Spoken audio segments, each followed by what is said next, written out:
lie has multiple facets, made worse if the one who made it won't admit it. That's probably why we have expressions like half-truth, little white lie, lying through your teeth, and there are many others. Appreciation of counting on your spouse's word as truth is an essential element of trust in a marriage relationship. Melissa tells her story of difficulties in coping with the lack of it. Thanks for joining us today.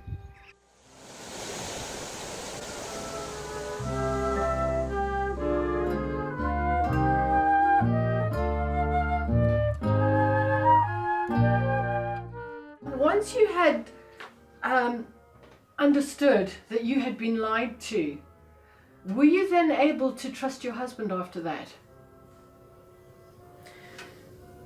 No, and I think the significance of the lie was so dramatic, and the effect that it had on my family was huge, that he had made this decision without consulting me. Was what really, I think, drove the anger and drove me to have the reaction that I did.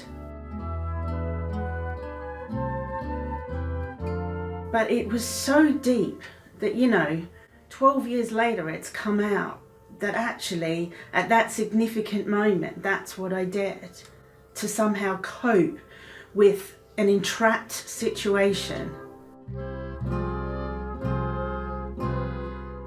that I didn't want to be within.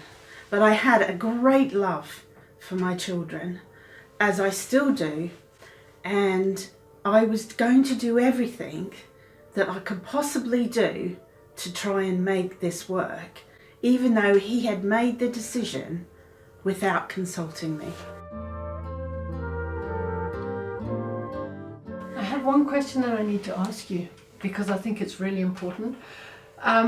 Did you love your husband, really love your husband, before that moment when there was that lie?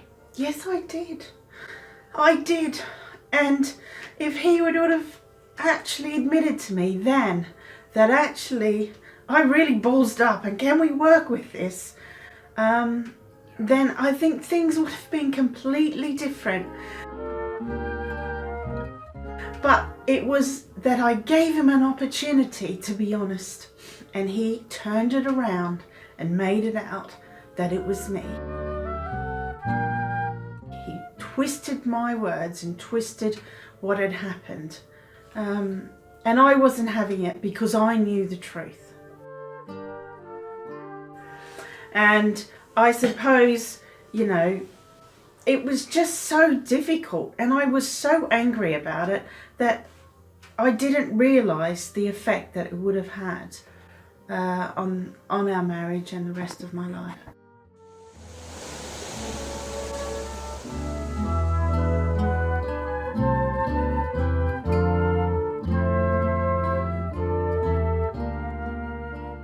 Even though Melissa tried to limit the damages of the lie, the damage was done.